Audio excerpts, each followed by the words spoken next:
Make no little plans. They have no magic to stir men's blood, and probably themselves will not be realized. Make big plans. Aim high. Daniel H. Burnham, early 20th century Cleveland urban planning director.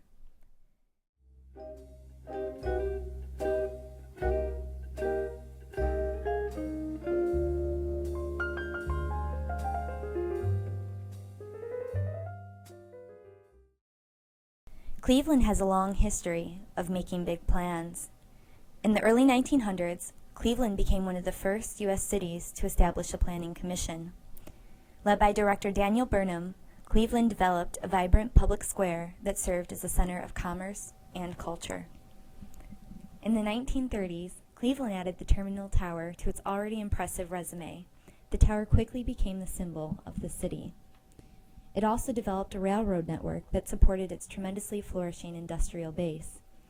By the 1940s, Cleveland was the 8th largest city in the United States, but challenges were looming on the horizon. In the 1940s and 50s, highways spread across the city, paving the way for decentralization. As factories and businesses left the city, people followed. Suburban population skyrocketed, while city tax revenues plummeted. At the same time, millions of Southern African Americans migrated to northern cities to look for jobs.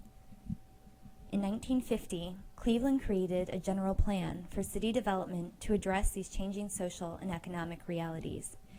The general plan was the largest urban renewal plan in the country, covering more than 6,000 square acres of land, 12% of the total city area. One of the major projects of this massive urban renewal effort was Erieview.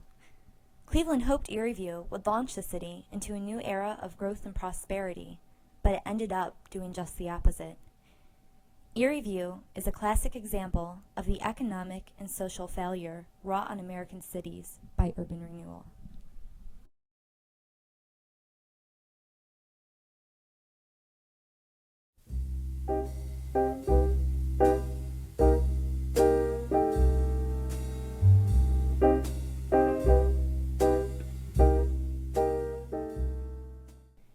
In 1959, the Cleveland Development Foundation announced preliminary plans for a project called Erieview.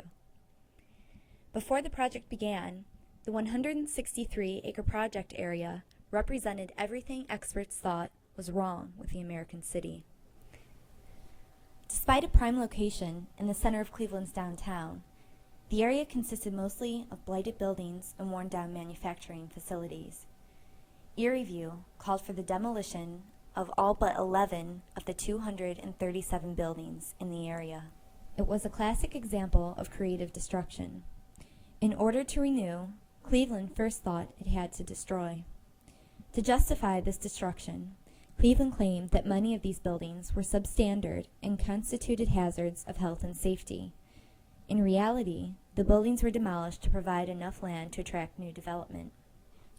Architect I.M. Pei wanted to revitalize the area with 30 new buildings.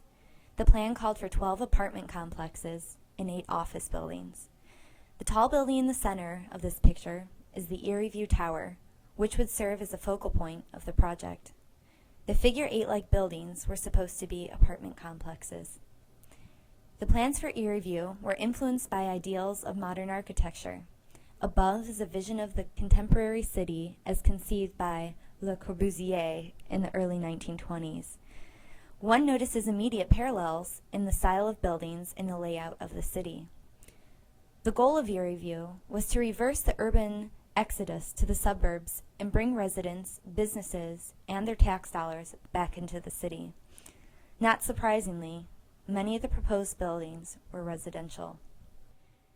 Erieview's development was a two-phase process. The first phase would involve public and commercial development, like the Erieview Tower. The second part of the project, the area east of 14th Street, would be mainly residential in nature. The official price tag to get the project rolling through the land acquisition and planning was nearly $60 million, but the total construction costs would exceed $240 million.